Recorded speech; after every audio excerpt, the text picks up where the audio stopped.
Hi viewers, ಇವತ್ತು ನಾವು ಈ ಟೊಮೆಟೊ ಕಾಯಿಂದ ಸುಲಭವಾಗಿ ಪಲ್ಯನ ಮಾಡೋದು ಹೇಗೆ, ಹಾಗೆ ಇದಕ್ಕೆ ಏನೇನನ್ನು ಬಳಸಬಹುದು ಅಂತ ನೋಡಿಕೊಂಡು ಬರೋಣ.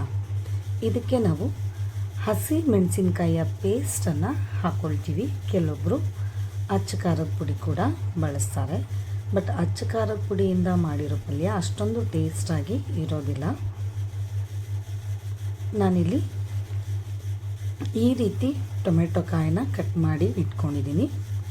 ಈಗ ಗ್ಯಾಸ್ ಮೇಲೆ ಒಂದು ಬಾಣಲೆನ ಇಟ್ಬಿಟ್ಟು ಇದಕ್ಕೆ ಒಂದು 4 ಸ್ಪೂನಷ್ಟು ಎಣ್ಣೆನ ಹಾಕ್ಕೊಳ್ತಾ ಇದ್ದೀನಿ. ಎಣ್ಣೆ ಸ್ವಲ್ಪ ಬಿಸಿ ಆಗ್ತಾ ಇದ್ದ ಹಾಗೇ ಇದಕ್ಕೆ ಸಾಸಿವೆ ಮತ್ತು ಜೀರಿಗೆನ ಹಾಕ್ಕೊಳ್ತಾ ಇದ್ದೀನಿ.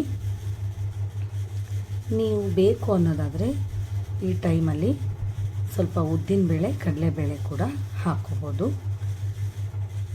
ಸಾಸಿವೆ ಜೀರಿಗೆ ಸಿಡಿತಾ ಇದ್ದ ಹಾಗೇ ನಾನಿಲ್ಲಿ ಕಟ್ ಮಾಡಿ ಇಟ್ಟಂಥ ಈರುಳ್ಳಿನ ಹಾಕ್ಕೊಳ್ತಾ ಇದ್ದೀನಿ. ಈರುಳ್ಳಿ ಸ್ವಲ್ಪ ಫ್ರೈ ಆಗಬೇಕು. ನಾವು ಈರುಳ್ಳಿ ಬಳಸಲ್ಲ ಅನ್ನೋದಾದರೆ ಇಲ್ಲಿ ನೀವು ಈರುಳ್ಳಿನ ಸ್ಕಿಪ್ ಮಾಡ್ಬೋದು.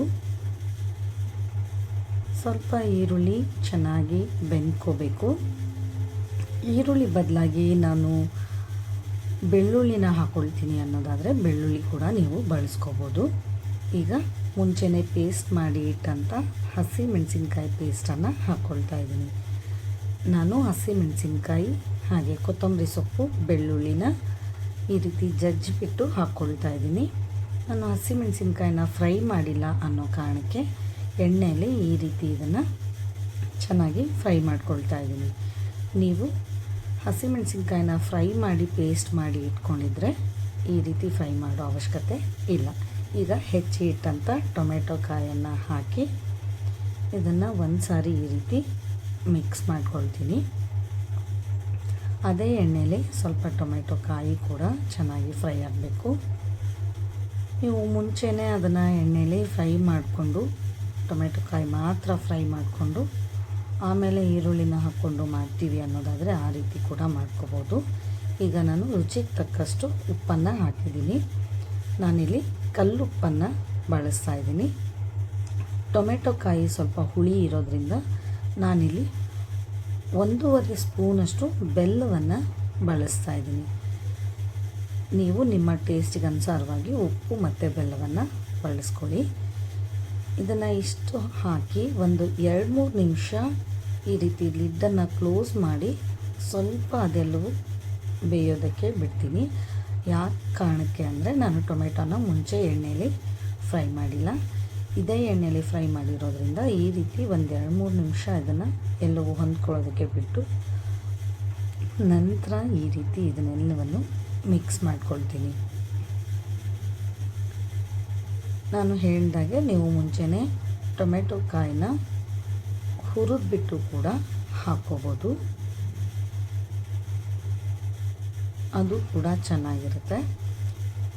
ಈ ರೀತಿ ಇದನ್ನು ಮಿಕ್ಸ್ ಮಾಡ್ಕೊಂಡ್ಮೇಲೆ ನಾನಿಲ್ಲಿ ಕಡಲೆ ಪುಡಿನ ಹಾಕ್ಕೊಳ್ತಾ ಇದ್ದೀನಿ. ಕಡಲೆ ಬೀಜವನ್ನು ಹುರಿದು ಅದನ್ನು ಪುಡಿ ಮಾಡಿ ಇಟ್ಟಂಥ ಪುಡಿನ ಹಾಕ್ಕೊಳ್ತಾ ಇದ್ದೀನಿ. ನಾನಿಲ್ಲಿ 3 ಸ್ಪೂನಷ್ಟು ಕಡಲೆ ಬೀಜದ ಪುಡಿಯನ್ನು ಹಾಕಿದ್ದೀನಿ. ಹಾಗೆ ನಾನು ಉಚ್ಚಳು ಪುಡಿ ಅಂದರೆ ಗುರಳ್ಳು ಪುಡಿ ಅಂತ ಇರುತ್ತಲ್ವ, ಅದನ್ನು ಕೂಡ ನಾನಿಲ್ಲಿ 2 ಸ್ಪೂನಷ್ಟು ಉಚ್ಚಳು ಪುಡಿನ ಹಾಕಿ ಒಂದು ಅರ್ಧ ಟೀ ಸ್ಪೂನಷ್ಟು ಅರಿಶಿಣವನ್ನು ಹಾಕ್ತಾಯಿದ್ದೀನಿ. ಈ ಟೈಮಲ್ಲಿ ನಾನು ನೀರನ್ನು 1 ಗ್ಲಾಸಷ್ಟು ನೀರನ್ನು ಹಾಕಿದ್ದೀನಿ. ಆ ವಿಡಿಯೋ ಸ್ಕಿಪ್ ಆಗಿದೆ, ಸಾರಿ. ಈಗ ಇದೆಲ್ಲವನ್ನು ಚೆನ್ನಾಗಿ ಮಿಕ್ಸ್ ಮಾಡ್ಕೊಳ್ಳಿ. ನಿಮಗೆ ನೀರಿನ ಅಂಶ ಎಷ್ಟು ಬೇಕು ನೋಡಿಕೊಂಡು ನೀರನ್ನು ಹಾಕ್ಕೊಳ್ಳಿ. ನಾನಿಲ್ಲಿ ಒಂದು ಅರ್ಧ ಗ್ಲಾಸ್ನಷ್ಟು ಮಾತ್ರ ಈಗ ಹಾಕಿದ್ದೀನಿ ನೀರನ್ನು. ಇದೆಲ್ಲವನ್ನು ಚೆನ್ನಾಗಿ ಮಿಕ್ಸ್ ಮಾಡಿಕೊಂಡು ನಿಮಗೆ ಇನ್ನೂ ಸ್ವಲ್ಪ ನೀರು ಬೇಕು ಅಥವಾ ಗ್ರೇವಿ ಹೆಚ್ಚಾಗಿ ಬೇಕು ಅನ್ನೋದಾದರೆ ನೀವು ಕಡಲೆ ಬೀಜದ ಪುಡಿಯನ್ನು ಇನ್ನೂ ಸ್ವಲ್ಪ ಹಾಕ್ಕೋಬೋದು. ಈಗ ನಾನು ಲಿಡ್ಡನ್ನು ಕ್ಲೋಸ್ ಮಾಡಿ ಇದನ್ನು ಒಂದು 5 ನಿಮಿಷ ಚೆನ್ನಾಗಿ ಬೇಯೋದಕ್ಕೆ ಬಿಡ್ತಾಯಿದ್ದೀನಿ. ಇದು ಒಂದು 10 ನಿಮಿಷ ಚೆನ್ನಾಗಿ ಬೆಂದ್ಕೋಬೇಕು. ನಾನು 5 ನಿಮಿಷದ ನಂತರ ಒಂದು ಸಾರಿ ಲಿಡ್ಡನ್ನು ಓಪನ್ ಮಾಡಿ ಒಂದು ಸಾರಿ ಎಲ್ಲವನ್ನು ಮಿಕ್ಸ್ ಮಾಡ್ತೀನಿ. ನೋಡಿ, ಟೊಮೆಟೊದಲ್ಲಿ ಇರುವಂಥ ನೀರಿನಂಶ, ನಾನು ಹಾಕಿದ ನೀರಿನಂಶ ಎರಡೂ ಸ್ವಲ್ಪ ಜಾಸ್ತಿಯಾಗೇ ಇದೆ. ಆ ಕಾರಣಕ್ಕೆ ನೀರನ್ನು ನೋಡಿಬಿಟ್ಟು ಹಾಕ್ಕೊಳ್ಳಿ.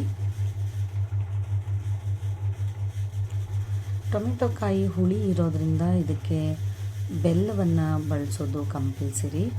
ನಿಮಗೆ ಬೆಲ್ಲ ಬೇಡ ಅನ್ನೋದಾದರೆ ನೀವು ಬೆಲ್ಲದ ಬದಲಾಗಿ ಸಕ್ಕರೆ ಕೂಡ ಬಳಸ್ಕೋಬೋದು. ನೋಡಿ, ಎಲ್ಲವೂ ಚೆನ್ನಾಗಿ ಬೆಂದ್ಕೊಂಡಿದೆ. ಇಷ್ಟ ಆದರೆ ಸಾಕು. ಈಗ ನಾನು ಇದನ್ನು ಸರ್ವಿಂಗ್ ಬೌಲ್ಗೆ ತೆಗೆದಿದ್ದೀನಿ. ಒಂದು ಸಾರಿ ನೀವು ಮನೆಯಲ್ಲಿ ಟ್ರೈ ಮಾಡಿ ನೋಡಿ, ಹೇಗಾಗಿದೆ ಅಂತ ಕಮೆಂಟ್ ಮಾಡಿ ತಿಳಿಸಿ.